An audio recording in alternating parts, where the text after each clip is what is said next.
Hello, friends. Welcome to the Great British Mickey Waffle Live.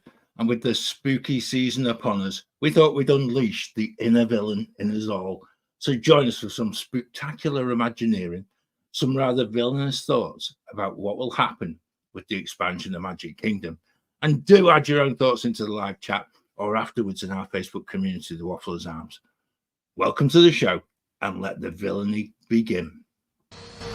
Now my wheels in motion and my windows open with the wind blowing in my hair. I'm driving down the highway, gonna do this my way. I can feel it in the air. Here I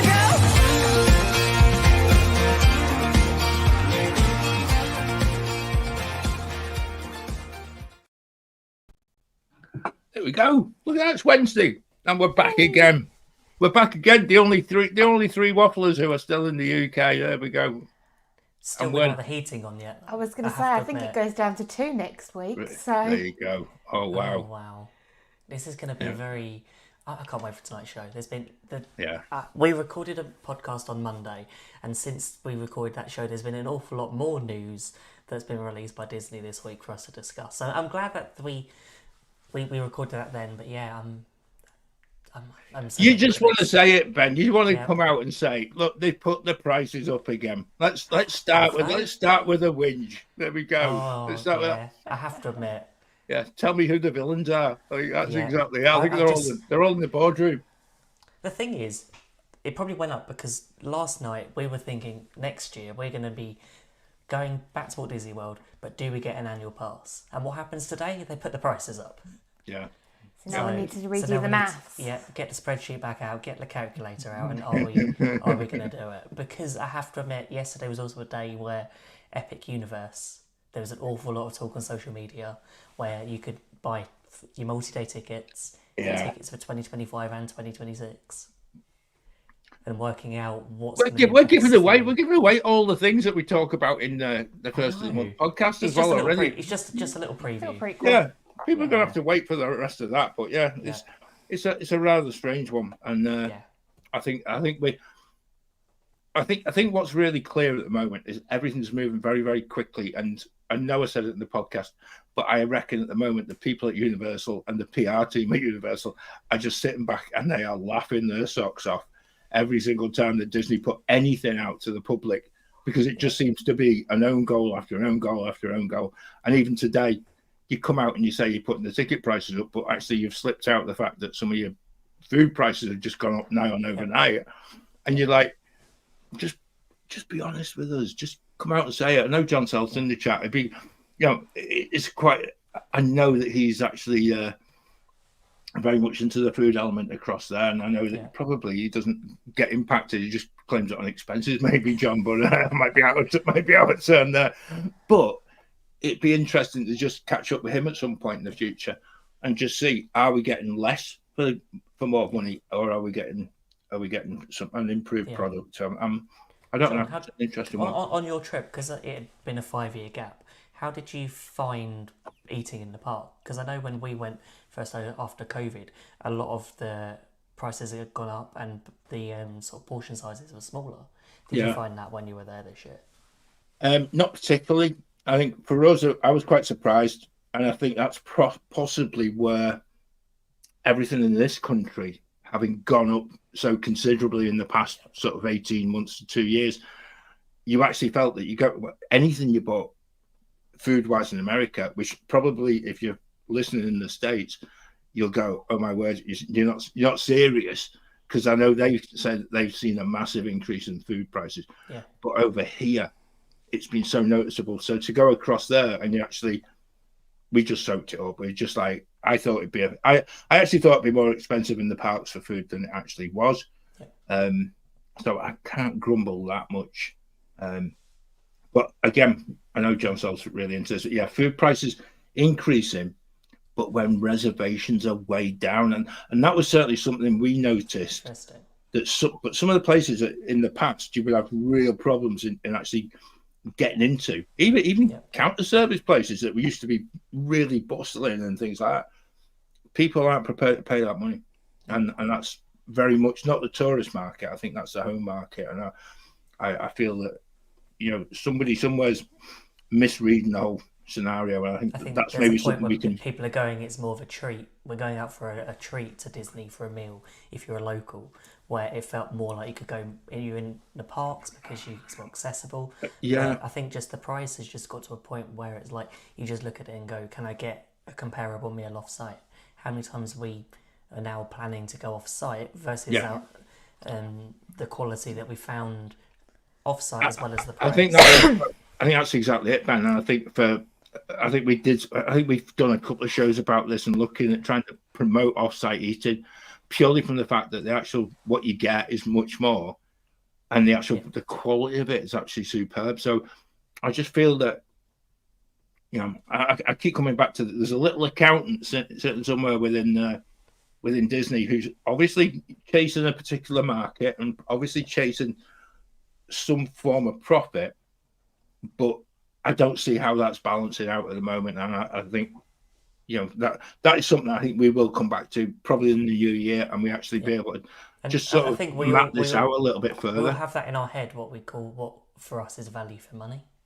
And I know where there's so much stuff that you think of that happens in a trip now, whether it's sort of park tickets, food, other things that you merchandise. You actually get to a point where it's like, how much do I save for this? Is it worth saving an extra year not going, but then having a better trip every other year? Yeah, it's spot on. I mean, playing devil's advocate is going to make the price of the dining plan more reasonable. If they don't put the price of the dining plan that's true. Yeah, it's going to make getting that. Just give them time. Give them time on that one, Becca. Don't you worry. What's the time? 2020 tonight. By the end of the show, there'll be probably press release in Disney going, there we go, done it. We've got permission. We'll go and update the pricing. Yeah, it will happen. It was funny because I think it was this morning. It's been one of them weeks. I know Kenny's in the chat. I think he's had one of them days at work, the same as I've had at work this week. And when you read something and you're not sure whether it was this morning or yesterday morning, but I think the Disney IT ground to a halt this morning. All the apps had stopped working. I'm thinking that only that could ever happen to Disney at the moment. I just feel that there's that little part of it that you're just looking and you're thinking, come on, just up your game a little bit. Come on, just try and get it. Yeah. Do you know what? I think John Self has just said it. They're already planning to increase the prices. I love it when John Self's in the chat because we're getting absolutely bang on to the that minute. insider knowledge. Yeah, it really is. It's really good. It was a lovely person to meet when we were out in the summer as well. It was one of those moments that you just thought, it's so nice because people in the chat and you just think, oh, it's so good when you get a chance to catch up with them and just say, thanks for joining us every Wednesday. We really appreciate it. And there's people who watch every week, right? And they never join in the chat. So if you're feeling a little bit brave, just grab, just get your keyboard or your phone, just sort of type something out. You don't have to sort of participate in the conversation. Just say hi. You're all right. Just give us a wave. I know because I know Heather and Wendy were first in just before Kenny tonight, and I think Wendy missed us last week. She came right at the very end, so she might keen I think to be right in at the start. So welcome.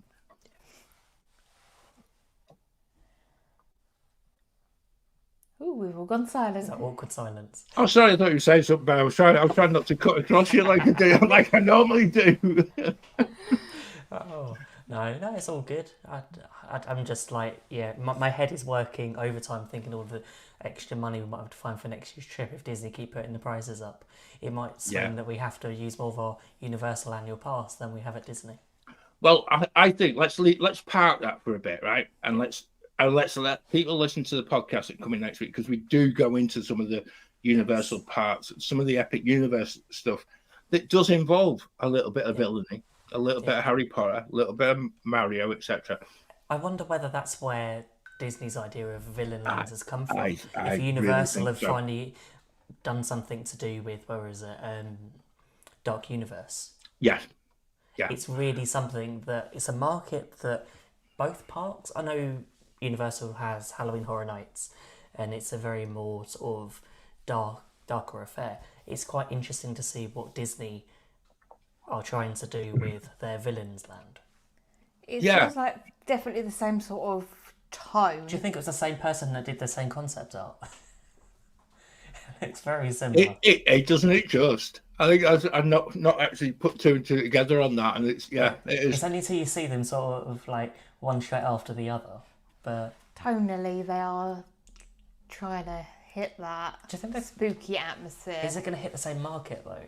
Because things like No, 'cause Frankenstein it'll doesn't be appeal a bit to more same. family friendly. Is it going to appeal to the same as someone like Ursula or Maleficent?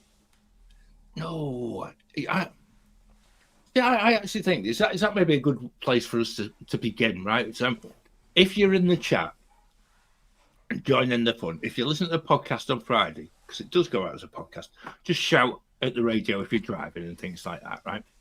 So we're going to go for 3 questions. First one, your favorite villain, the most scary villain, not necessarily favorite, and then your least favorite villain. So we've got 3 elements to this. So if we start with favorite villain. Ooh. Okay. I'll go first then. So Maleficent has always been my favourite. Yeah, Yeah. that's a good call. Yeah. I've loved Sleeping Beauty since I was a kid. Yeah. So Go on, Ben. Oh, You're I still don't thinking. know. I'm still thinking, but actually, no. Favorite villain to me is Scar. He's always been my favorite, and it's just his attitude, and when he just says the comments about being surrounded by idiots, it's like feels like sometimes when I was at my old job sometimes. But it's one of those things that always made me laugh. But most scary villain, I never liked. I always found probably the Evil Queen. I remember the first time watching Snow White, and I never liked the part of the film where it went dark, and when she transformed into the sort of the Evil Queen into the witch with the poison apple. I didn't like that, but I don't think I have a least favourite villain. Jafar, especially the one from the live action film, because he's nothing like I thought he should have been. But yeah, I'm sticking with Jafar.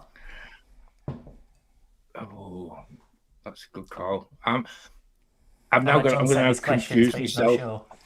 I know. I'm not, because actually, you know, when you start thinking about it, and this is something again. If you're in the chat, you actually do you just go on the proper Disney hard and fast classic villain? Yep. Or do you widen it out and then do you include the Pixar villains? Because actually some of them are absolutely amazing. Or do you then go further and then we're then into Star Wars zone? And also it's also a very good moment in which we can also mention Doofenshmirtz as well. From Phineas I and don't Ferb. know whether he Just counts purely- as a villain. He's a villain. Purely He's from the, a not a villain. very purely from good the one. fact that was such a nice bit of sharing of news in the past week as well. So yeah, I would probably go with the favourite one. I would probably agree with you, Ben. I'd probably go with Scar, purely from the fact that it's that time when you basically see something in a film and you're thinking that it's everything, and it's the voice, it's just the way it's been drawn. It's so traditionally sort of Disney sort of in its look, and yet it was sort of really bang up to date when it came out in what was it, early 2000? Time goes on. 1995. Oh, there you go. Film was Yeah, it goes 94. even quick. Awful. Goes even quicker. Yeah. 94. 94 I've got, yeah.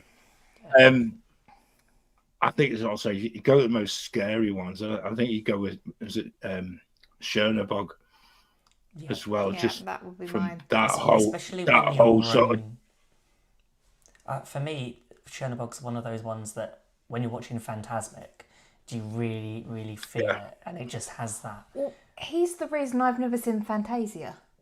Okay. He terrified. There's clips I saw him as a kid terrified Yeah. me, so I never watched it. Yeah, I'd agree, Becca. I'd agree with you, and that's why I was trying to widen this out to, you know, if we are going to, and we will go and talk about sort of theme park expansion, but if you're talking about characters, some of those early classic Disney villains are downright scary. You know, I even remember seeing Captain Hook for the first time. I'm thinking, hang on a minute, that's I'll probably better stop there because I'll make an inappropriate comment about about child snatchers and things like that. But when you watch it as a small child for the first time, and you're like, oh my word, and my parents actually been all right to let me see some of this that's going on. Yeah. You know, and that's true Disney sort of, even Stromboli. You know, I still there's loads of them. There's loads of characters that you get, and you're thinking it just doesn't quite fit that kind of domain of a so-called happy-go-lucky Disney film, and you suddenly find yourself. You know, I remember watching even Jungle Book when you get to Shere Khan and just how just everything that went on there. You could actually pick apart nearly every classic Disney film and just see the characteristics and how you put them across to young children. Certainly back in my day, it was nobody thought anything about whether children be frightened. Oh, we need to have that because it'll come across really well. But I think in this day and age, I think children are kind of a little bit more closeted from it, even in the day and age of the internet. You know, and they're probably watching inappropriate things, hearing inappropriate things online, but I still don't think they're quite as evil and quite as much as villainous as some of those early Disney films. I think maybe Disney in more recent films have focused less on the villain and has more been on the story and sort of the heroic side of it, that you don't need a hero or you don't. It's a very different way that I think that they've covered it more recently. I worked out my least favourite villain. Oh, go on. Is it the one from Wish?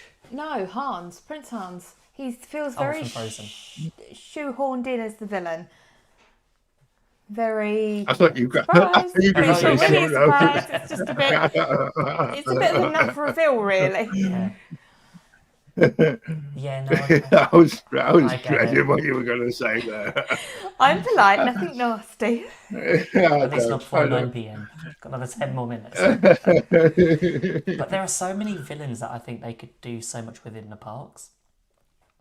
But I think with Magic Kingdom, it's interesting because when we thought about this the other day, what villains do you put in? Do you put in something that you've got, I don't know, you've got Little Mermaid in Magic Kingdom?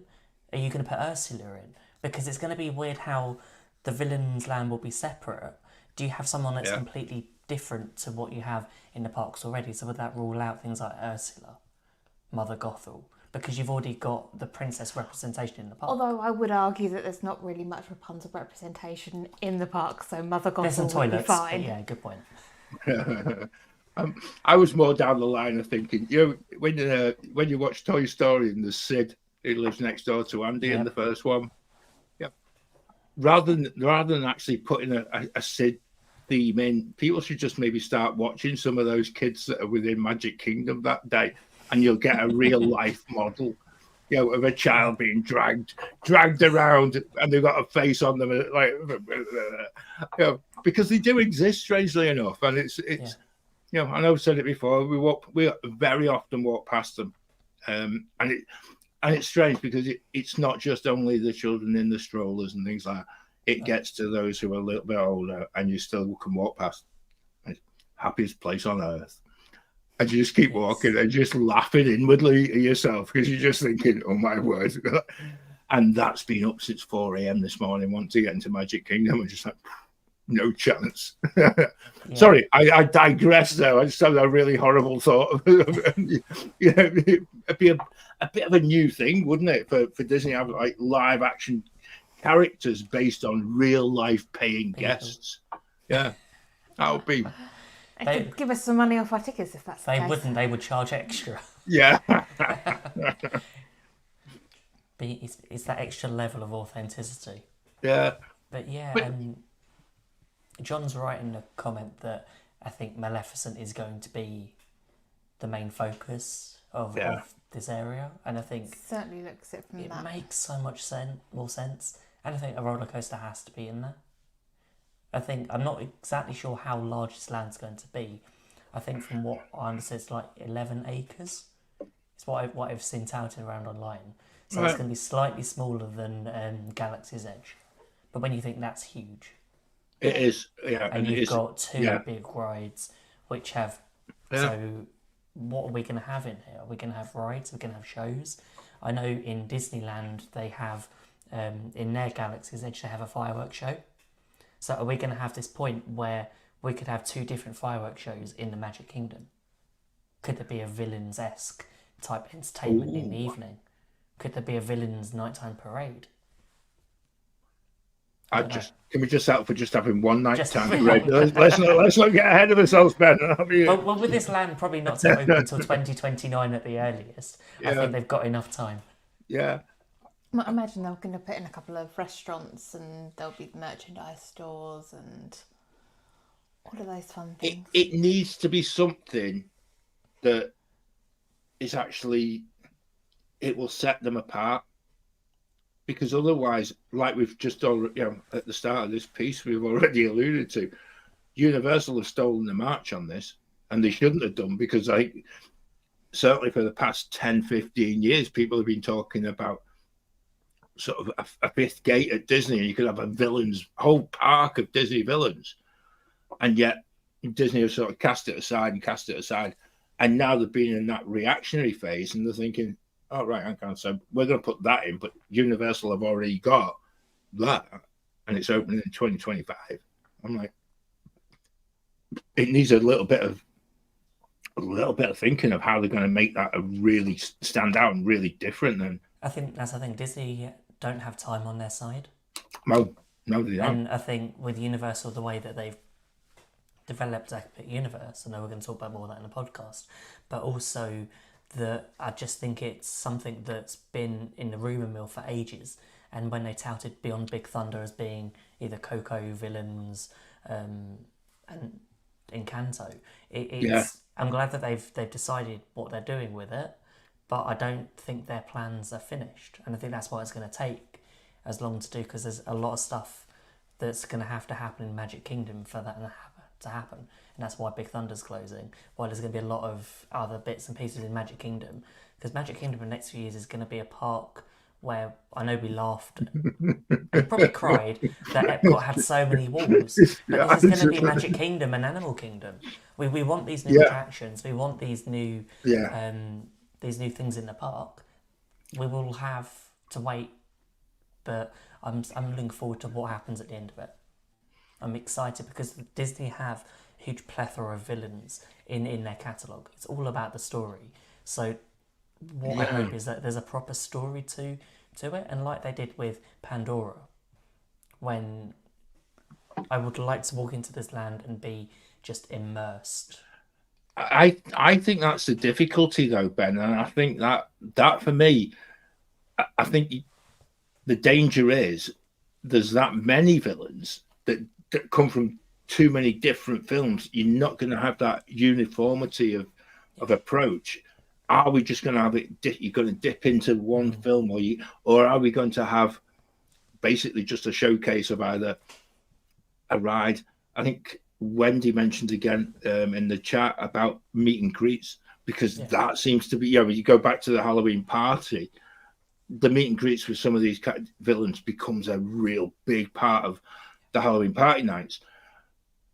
Do they become a big part of what Villains Land becomes? And if it is a meet and greet, it needs to be a very good meet and greet, because otherwise you're then losing a little bit of that aura that a villain brings to it. And the one thing I was going to mention is where do we stop on that villain part of it? Because some of the best meet and greets I've been to, I remember in Hollywood Studios a number of years ago, we had the meet and greet with Lotso, it was so cool, because actually the character that you were meeting actually smelt the strawberries, just exactly like the plush that you would buy and things. So it had the whole thing. Lotso's always seen as a nice sort of cuddly toy bit, but actually as a When you villain, watch the- he was a yeah. really bad bit of stuff, but a cracking character. And again, just one of those ones that, could we shoehorn a bit of Pixar into there, or does it belong within the classic film? And I think that for me is something that they've really got to do well. And I think the danger is that the more you widen it out, it'll lose the sight of what you're saying, of having that sort of coherent So, approach to it. looking at the concept art, and I know they've only released a couple of pictures, it does look like they're going down that classic, evil, princessy kind of villain. The opposite vibe you get to the Magic Kingdom when you're in Fantasyland. So when you're looking at, you're going to get the evil queen, you're going to get Maleficent, you're going to get Cruella de Vil. Yep. See, there's just so many good villains that Hades. that I think It looks to be more towards that kind of. See, I'm gonna call it I want them to supernaturally. put Dr. Facilier in there because he was not included in Tiano's Bio Adventure. And I know a lot of people would like that, but I think it would just be incredible to have some parts of the park, you having the villains in that area where the princesses are in the other part of the park. So it feels like you're having that story. You're still keeping part of that together. There's just how they do it. I don't know. But I think it'll be very good to include those. But I think there's also space for other areas of other Disney parks at Walt Disney World to have more villain focus. Because there are so many, like we said about Pixar, there's so much stuff in Hollywood studios that you could do. When you look at Galaxy's Edge, it's like you've got Kylo Ren. You could easily. I know the timing doesn't work well for Darth Vader because it's how well they've chosen to follow that storyline. But He's over in Launch Bay. For how much longer? Depends when if they're going to Monsters, put Inc. goes. Randall and But- Mr. Wazowski in there, or whatever his last name was. I don't know, but they could put Roz. She's not really. Is that villain, Mike but with one is eye? that- Yeah. I never Wallery. that one. I think the other side to that, and that this is the bit that it really amuses me, is if you look at Fantasmic and you look at how Mickey is fighting good over evil. So the more you have the villains within the parks, it also it reaffirms the whole of Fantasmic and the whole of that Mickey character that is actually always going to win, and good is always going to win over evil.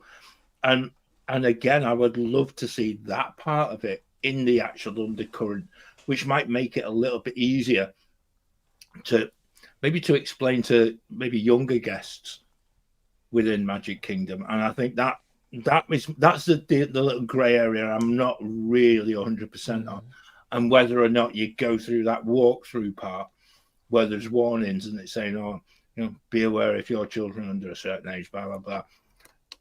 They may be scared by some of the people and some of the scenes gathered within, and that's not very Disney-ish, is it? No. So, I don't think it can go down that level. It could be something they could do with, I don't know, as they have like Mickey's Not So Scary Halloween Party. They could do something along those lines, like a ticketed event where they do an after hours sort of event, a bit like they do at Halloween Horror Nights. An additional, and I know Disney love their additional ticketed events. So I wonder if they're going to kind of make it the story of this is where the villains go after they've been banished. Okay. This is like the villains. This is their after story. Oh. So, I've just got visions of all of them down the pub. Like the storyline of Descendants. Okay. Where all the villains have been banished to an island. I'm going to say I've not seen Descendants, so... I've read the plot. Okay. And we can access where they've been banished to and sent to. Okay. Maybe. I don't know. I still prefer my vision of them down like, what was it, the Snuggly Duckling? I mean, okay. They need to make that the restaurant. Oh, what the Snuggly Duckling. Snuggly Duckling. You have Mother Gothel in needs there. to be the restaurant in Villains Land. Hang on, putting hang that on, out there now. hang on, I'm going to write that one down because I'm going to say we got an idea first because that's Imagineering genius. That I love that. Yeah, I did ask ChatGPT some ideas the other day, and it did come up with Mother Gothel's Tower, and I thought that's not going to go particularly well because do you reckon that would be the toilets in this new land? So you've got Rapunzel with her toilets, Rapunzel and Flynn, and then you've got Mother Gothel with her toilets in. I'd rather have the Snuggly Duckling. Yep, I like that idea. But yeah, It's better than my original idea, which was Kronk's Cafe. Kronk's Cafe, okay. I still think, was it Yzma and Kronk with the roller coaster idea? Just pull the lever, Kronk. And then, I don't know, I'd also like a dark ride which could visit. Look how they've managed to tell a story in Guardians, but just imagine a slightly more family friendly way you can be on there's so many different attractions that are slightly more omnimover or roller coaster that can point you in the story. So do we have a dark ride that covers more than one film?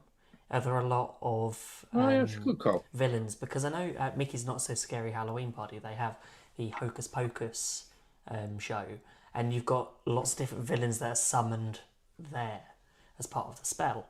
So I'll be interested to see whether you can have an attraction which covers lots of different villains, and you might be able to get something, I don't know, part of me thinks that you could have the narration done by Hades.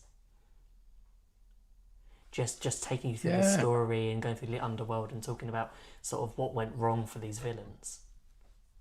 Oh, you're on. I think you're onto something. Yeah, it's that would work, and I think as well. I think that would be something that would hold people's. It comes back to that point you made earlier about it having to be all together. So so you're actually entering into that underworld kind of part of it. Yeah.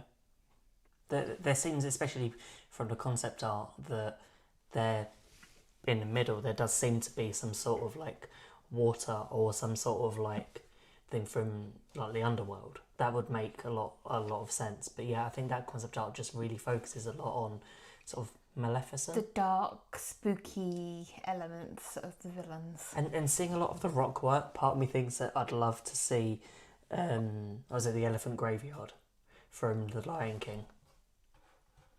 Or the Desolate Pride Rock with Scar in charge. Yep. See, I love that idea, Heather. Kronk's Wrong Lever Coaster. Oh wow, what great! I like that. That's really good. But yeah, it's how, and this is the thing.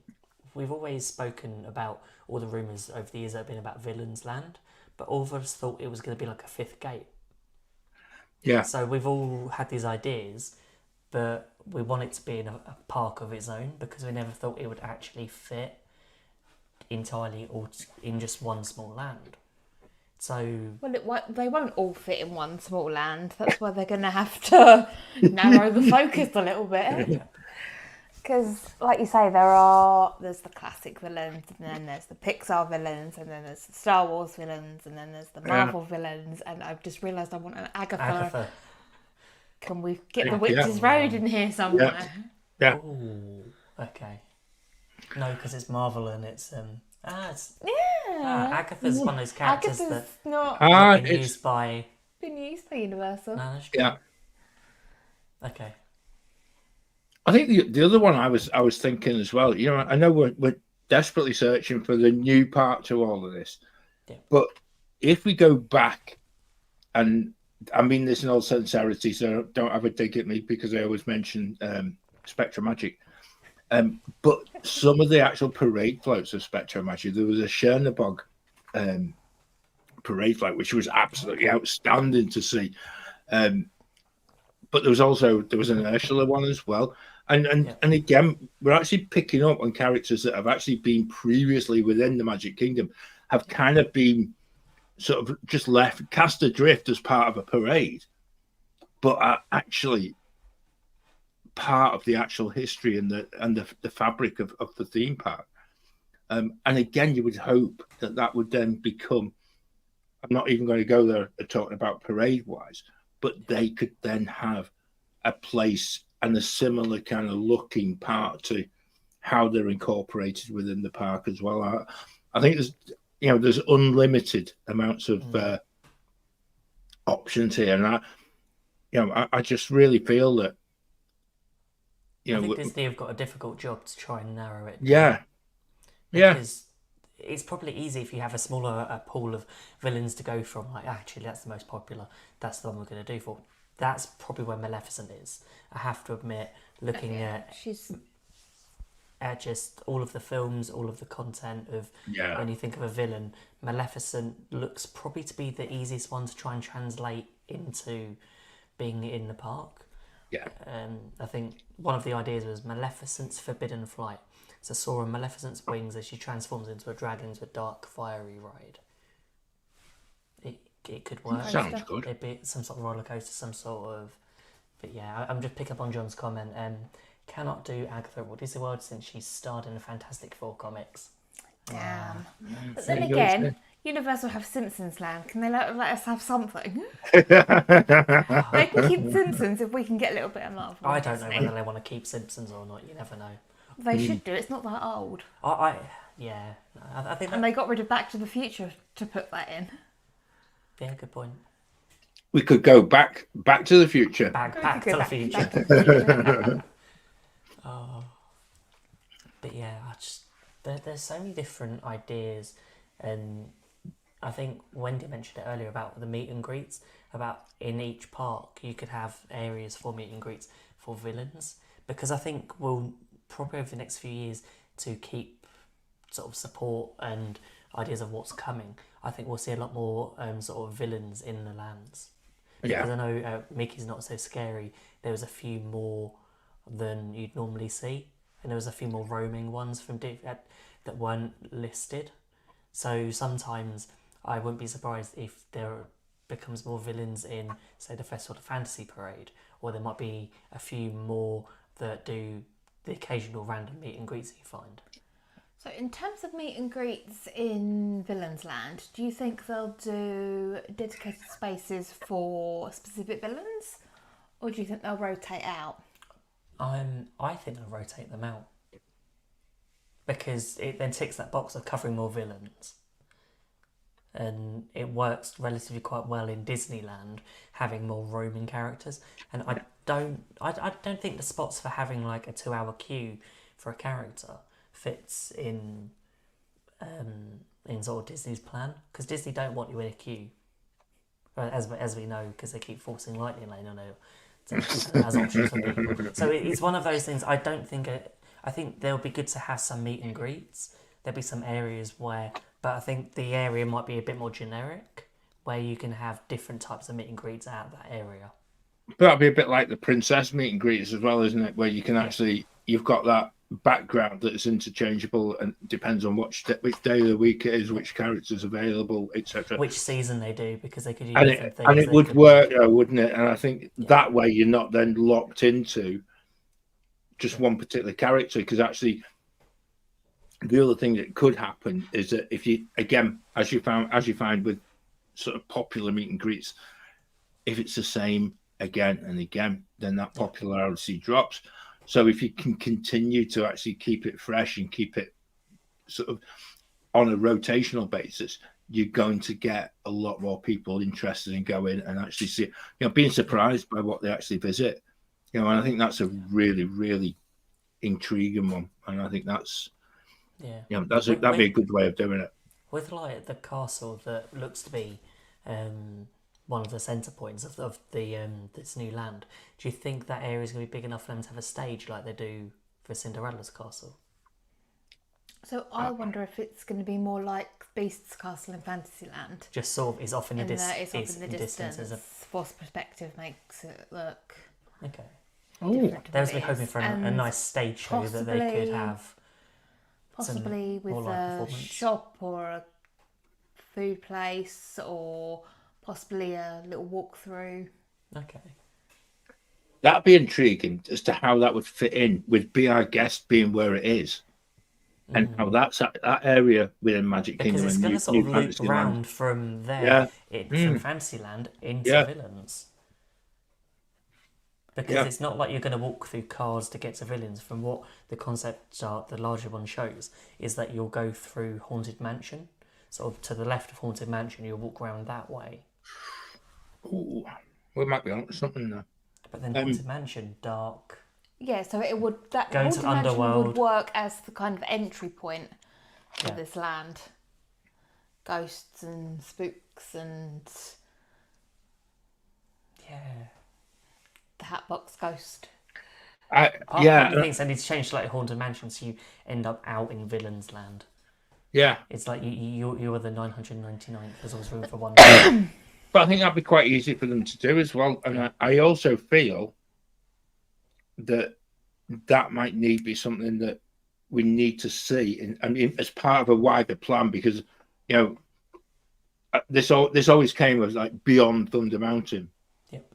But actually, we're talking now about beside Haunted Mansion and beside Thunder Mountain as well. Because if that whole area goes, it's going to depend. It's going to be really dependent on where they want to fit this in. Because quite contentious in a way. If you keep the Speedway, you then have Cars Land, which is then competing with. It's going to be something visually that's very similar to the Speedway, in just a different segment of the park. And actually, there's no kind of progression on that visually. There's no progression. But then, and again, it makes it more difficult to have sight lines and the focus on. Is it going to be a bit more theme park like than it will be? Hope not. And that's going to be very interesting to see, because part of me thinks that where Cars is going to be, how well does that fit into like the Frontierland area? Because hopefully you're not going to be able to see. Well, colour scheme wise, the part of Route 66 and the Rocky Mountains, that sort of area is similarly coloured. Yeah. It does, doesn't it? To Big Thunder. And there's from what in the concept art, there's a lot of trees in sort of that area. So I'm wondering whether there's a deliberate choice for Tiana's Bio-Adventure to have a lot of greenery, so that then blends that in. I wouldn't be surprised if they put a big line of trees in between kind of Cars Land and Big Thunder Mountain to that side of Villains Land and the path, so that you can't see it. Yeah. I think as well. I think the reassuring part of that, from an Imagineering point of view, is when you go back and you look at where, certainly in the studios. And I think I spoke about this in the 1st of October podcast. Is that, or maybe I think it was. Is that whole transition between Star Wars into Toy Story, and actually the way that the walkway kind of protects not just your eyes, but also your ears. Yeah. And so as you're actually making that progress towards either or, you can't the changes. Determine. Yeah, there's no cut off line whatsoever. You're actually there's no point you can hear both from both sides. No, because I did try because I was fascinated just purely from a point of view of just like, how does this work? And purely because I'm a bit boring like that. If we go into a theme park and I'm trying to see, well, if I stand here, can I still hear the wrong type of theming? And I blame Claire for this, because every time I'm in a Disney park, I'm looking at concrete. I know why. And before doing this podcast, I would never have thought of looking at concrete while I'm in a Disney park. But it's that detail, and it's that detail that really, for me, really matters. I know for Claire it does as well. But you actually put yourself in a. People look at you because you're walking backwards, you walk forwards, and you're just like, and you try to find that point, that little equilibrium point at which I'm in Star Wars, I'm in Toy Story, I'm in Star Wars, I'm in Toy Story, and you're just like, it is so cleverly done, and you've got there's a space of about 2 seconds where there's absolute silence from both sides.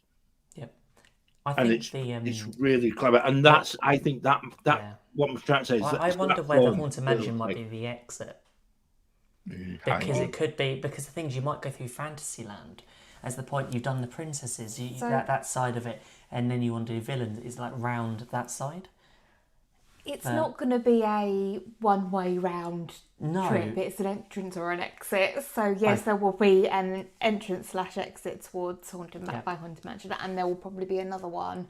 Yeah. My guess is probably round about Beast's Castle, Yeah, that makes sense. and I think it's Enchanted Tales of Belle. Yeah, Yeah, that would it's- work, I think. Or it could even be slightly further back and towards the train station. Okay. I think the thing to remember there, and this is again just pops in my head, the actual ride building for Haunted Mansion is massively to the back of what you can actually see. And it takes up a huge segment of room that you're just not.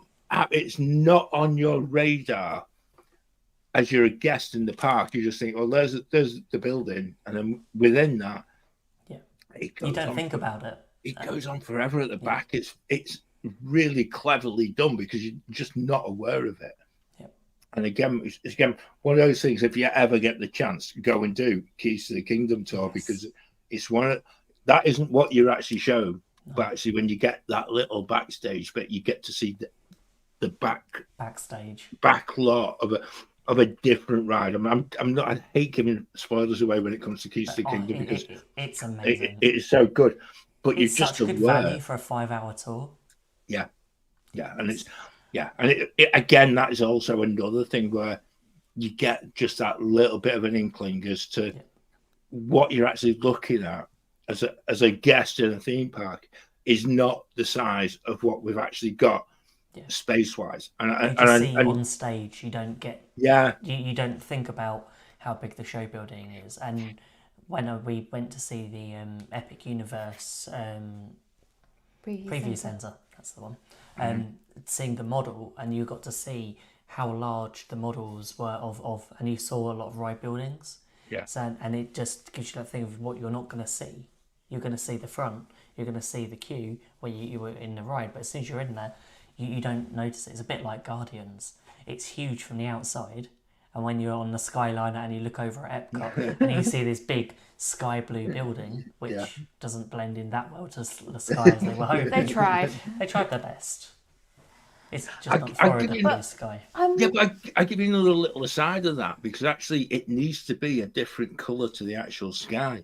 Yeah. We had a building local to us where, it's only happened tonight because the geese fly away at a certain time of the year, and it tends to be tonight. Seems to be the night that they're moving. But what used to happen is this building is across from the park in Scarborough. And they used to fly right into the side of it because it looked, and it's horrible. And it would be really horrible because they would break the neck, die instantly. Yeah. But the building looked like That's the a grey Scarborough sky. So they've ended up having to paint this building, the side of this building, red. So to try and stop it, it was happening so often. And the building itself wasn't built that great, so it's actually got cladding on the outside. So every bird that struck it, it left an indentation. So you could actually count the number of bird strikes, and you're just like, oh my word, it's just like scary. Okay. So when I see the Guardians building, and I recognise it's not quite the same colour as Florida's sky, I know that why. for me is a good reason. It's just like it's one of them horrible things that you never think about, and yet actually, I think for birds in particular, it must be a really horrible thing when you've got something, and then I know we're going down a nature sort of route, but there needs to be that definition, and I think that that part of that building is mind blowing. Just really, do you know how you know how most of the rest of Epcot is more or less sort of easy on the eye, and then you've got this massive, great big rectangular building on the skyline. It was only seeing it properly this summer, and you begin to take in not just the enormity of it, but once you actually get into the building, you then begin to understand the amount of space, the reason why it's so big, and you're just like, oh my word. I think, John, I have pictures from that you sent in 2019 of that being put together. That summer. Yeah. And it was just like, I think you were on the monorail, so you were going straight past it. Yes, that's right. That's right. And it was just like we just couldn't believe that how big that building was. And I remember Yeah. when we went for the first time after COVID, it was like it's huge. Yeah. But it makes sense till you go in the attraction, and then you can understand it. But it's that level of theming and Yeah. detail we And I think don't normally think about until Yeah. until you take the chance to look around at the surroundings. Disney are very good at hiding show buildings. Yeah, I think as well, though, it's something we need to actually bear in mind in respect of the reimagination of Magic Kingdom as well, because actually I think because of that sight line, as you're actually at the Liberty Bell and you're looking out not just at the boat dock, but you're also looking out across the Tom Sawyer Island, and it's to me it's one of the most beautiful theme park views in the world. It makes Magic Kingdom, I think I describe it in next week's podcast. It's the heartbeat of the place. However, we're going to have to get used to that's not going to be there. And actually, they're going to have to, there is a high probability that we're going to actually have some quite hefty building that's going to go in place. If they're going to put a coaster in there, it's going to have to be a big building to actually cope with that. And we're going to have to accept that. We're going to have to see that. The thing. Do you have an indoor coaster? Do you have an outdoor coaster? How outdoor? That might make it easier, but then it still can take up a lot of space. Or is it easy to have something that you have the facade and the queue towards the front, but you go back and then you're into a different indoor coaster, a bit like Guardians. So do you have a queue and a different? I feel it needs to be indoors simply because if it rains in Magic Kingdom, everything's shut. Everything closes. Yeah. And so if you had something that was inside, it would then you're not going to lose that capacity to actually keep people in the queue line, be it virtual or be it real. Yeah. Whereas at the moment, what was always struck with is the fact that if it starts raining, most people head towards Pirates because Pirates and Space Mountain, because you're going to get on and you're going to be you're going to stay dry for a couple of minutes, certainly an hour or so. And I think it needs that balance, because there's too much that's open to the elements. There's too much, particularly if it's thunder and lightning, that you actually end up. Magic Kingdom becomes a little bit of a log jam, and that would be an opportunity missed if they made it an outdoor ride. Rides. Let's not think. I want to think bigger than just one ride. Yeah, it's got to be at least two. I think we're going to get something Pandora style, as in I wonder whether we'll have a roller coaster, and whether we have a slightly smaller or a simulator of sorts. A boat ride. A really short one. Yeah. Well, if that's Hades at Underworld.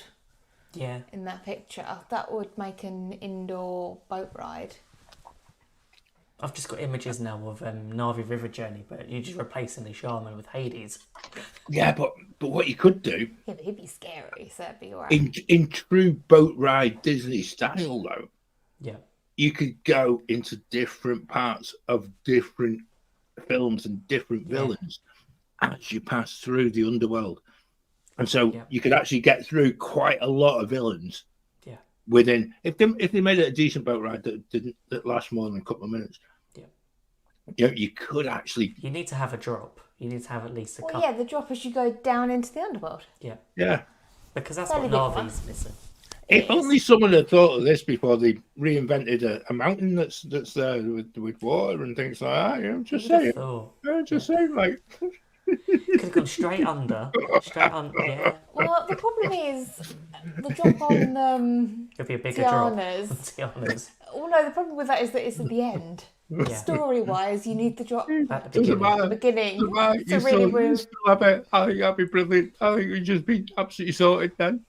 But indoor 6-foot drop. I've been sat on this. What we are now? We're nearly up to an hour. Right? I've been sat on this for the whole of this show because I went down the whole list of Disney villains, right? And the very top of the list of other villains, Brer Fox and Brer Bear. And I thought, look, John, just don't mention it. So I've nearly gone an hour without actually mentioning it. But there you go. I think it's the way my head works until it's actually out there and said that it needs to just be pushed out. What is interesting, and go back to what I said earlier about will other areas of other parks get a villain's sort of focus? And I know in Disney's Hollywood Studios next year there is going to be that new show, which is a villain show for next summer. So is this something that is to just get people ready for villains? Is it something that people...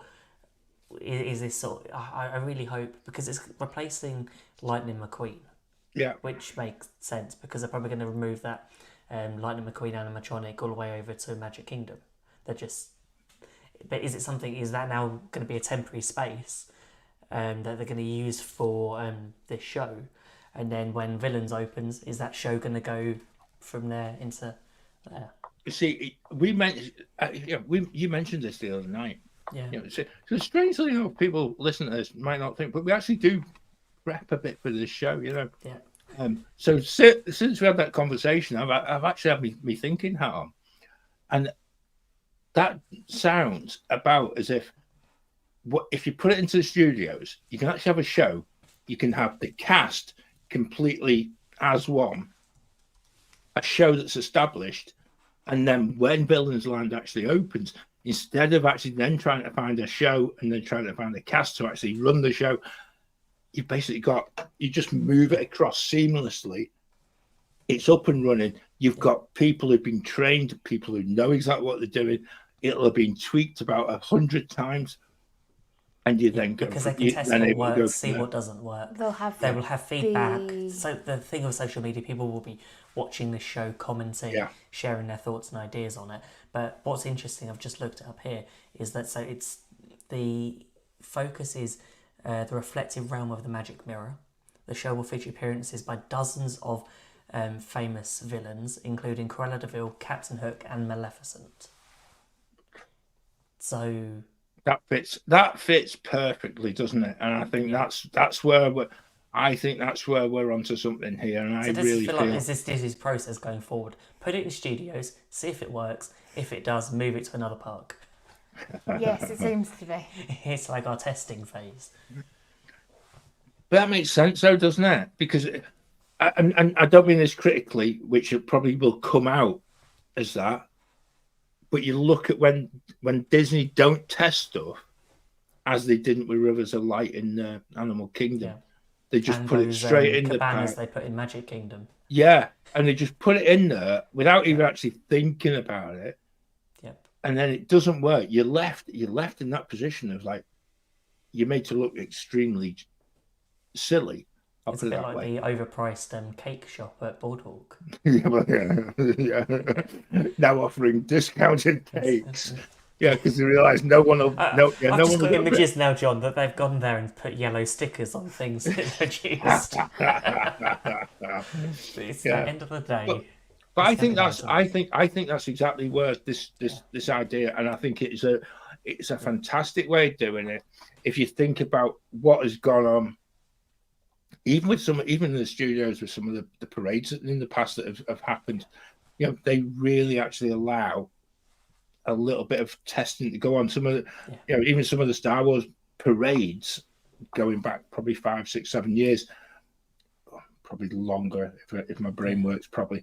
But you then into the realms of that's what you're actually now seeing within Star Wars land, and you're actually beginning to see that walking character availability, and that's where that ability to actually change just test it out, see if it works, rather than just chucking something in, spend a load of money on it, and then calling it harmonious, and then realizing it is doing your market research, to giving people what they want. Strangely enough, it seems to work, Ben. It's actually working for what's happening up the road. So.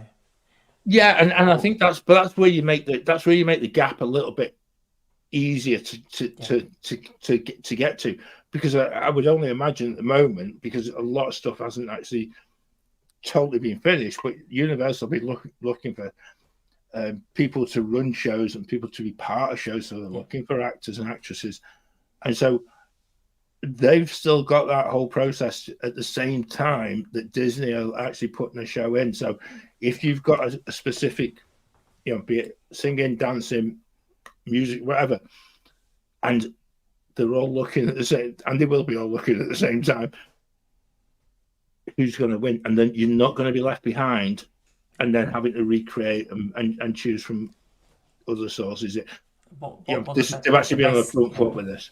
What the best thing for all of us as guests is, it just means there's going to be more stuff that's going to make us spend more and go back to Walt Disney World and go back to Orlando, go back to these parks to see what's happening. I remember how many times when we were spoken through our segment of, was it Journey to a Century, when we looked at the different parks in each era, and there was certain times where there wasn't much investment in the parks there, but then there was other times where it felt like it was constant. I remember from 2015 all the way up to 2019, it felt like every few months there was a new attraction, there was something new, there was a new offer getting us to just spend that bit more to come back. And when you had like Toy Story Land, and all of this was a lot of response to Universal opening Harry Potter. Yeah. So, and that was just the land. Now Universal opening a full new theme park, is it very interesting to see what Disney have got planned and what will hopefully come to fruition. I like that thought. And I think that's a bit underneath all of this. It is excitement, and I think that's what we all need to bear in mind. Yeah. There's going to be a lot of heartache over the next couple of years of Magic Kingdom. What will follow, I really do feel we've got to be open-minded towards. Yeah. As much as I don't like change and I don't like to see established parts of what I think makes Magic Kingdom magical, it's time for a refresh. It's time for a repositioning of exactly where you're at as a company, because there could also be new all the time. There are people that are walking to Magic Kingdom for the first time. Yeah, everyone's going to have that first magical experience, and unfortunately, like we said, a lot of people's experience of the past few years of Epcot has been like you're going to the park and you hit a wall. It's gonna be very different to see what Magic Kingdom is like over the next few years, and a lot of the Disney parks, when they're having sort of refurbishments and a lot of things that might change and close. But Disney is still that magical place, but as long as you take the time to seek it out and look beyond some of that stuff. Beyond Thunder Mountain. There you go. Yeah, we see what we've done there. Absolutely seamless. I think as well, I think you hit the nail on the head there, Ben, and I think we actually do need that positive approach to what's coming. I think I've enjoyed what we've done tonight, because actually, just from an Imagineering point of view, we've not got the answers. Some intelligent people who are hopefully sat already with little sort of models and things like that and playing with what's going to happen. They've got the answers, and they've got the know-how to put into place something that I actually think could be a game changer. I use the word could. I'm not going to say will be until I see it with my own eyes. But could be a game changer for how this whole thing pans out. At the moment, I think it's 1-0 to Universal, but we're not quite in the second half of the game yet. And I think that for me is the bit where we can only be the ones who benefit as guests, as people going on holiday, as tourists, as theme park visitors. Who knows? It's a good thing. Yep. Apart from my bank balance and credit card, that probably No, that's been fun. Becca, you got anything else you want to add before we wrap up? No, don't think so. No, you always come out with the. I've got written down here. Written down in the book. That was Becca's idea again. Becca thought of that first. Before any of us. That's been really good fun. And also, what I would say is,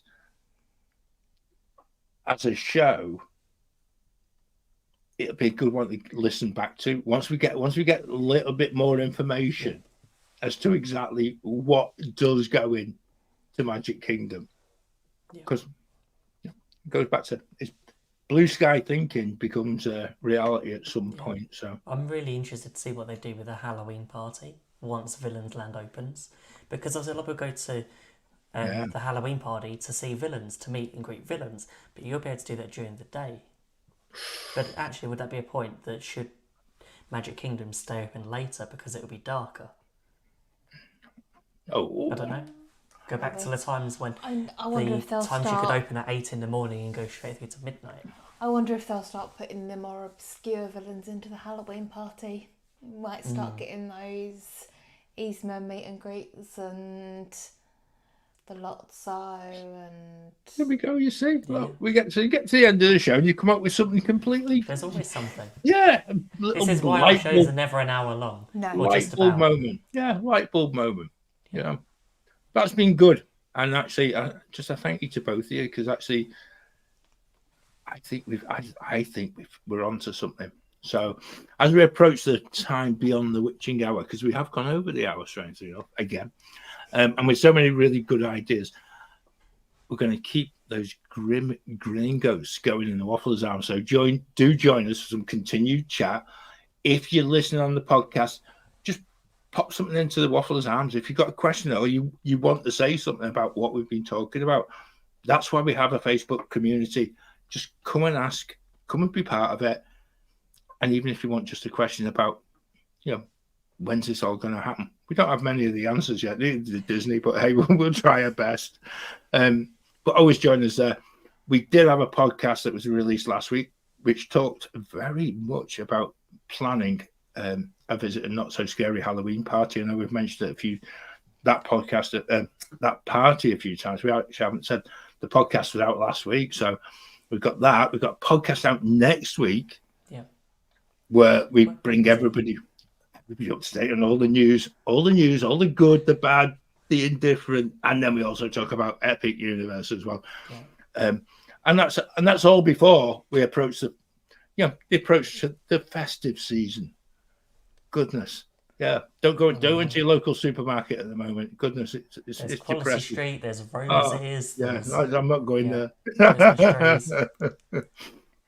Anyway, we're going to draw it up to a close there. Ben and Becca, thanks ever so much.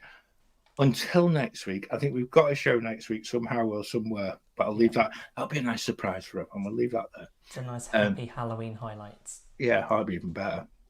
But thank you everyone in the chat for joining us. I actually think that the chat has been on fire. John Self, thank you so much for all your contributions as well. We really appreciate you being part of this, because you really are giving us an insight into the here and now within the parks, and we appreciate you coming and joining and actually being part of the show for the entire show. And I think that is we really take your hat off to you. Until next week, thank you all for joining us, and we'll see you soon. We'll see you real soon. Now my wheels in motion and my windows open with the wind blowing in my hair.